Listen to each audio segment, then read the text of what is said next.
এই যে দেখেন পেয়ারার চারা, এখানে কলম করছে, অনেক হাজার হাজার কলম করছে। এখানে দেখা যাচ্ছে পেয়ারা গাছের কলম করা। এই যে দেখেন সুন্দরভাবে দেখা যাচ্ছে। আমি একটা পেয়ারার বাগানের ভিতরে ঢুকেছি। দেখেন চতুর্পাশে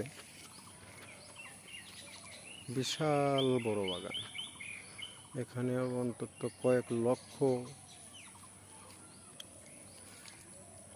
পেয়ারার চারা লাগানো আছে, অর্থাৎ কলম করা আছে।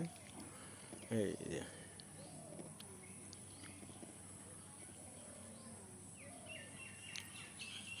বিশাল বাগান, পেয়ারার বাগান, এবং সেখানে কলম কাটা আছে, কলম করছে।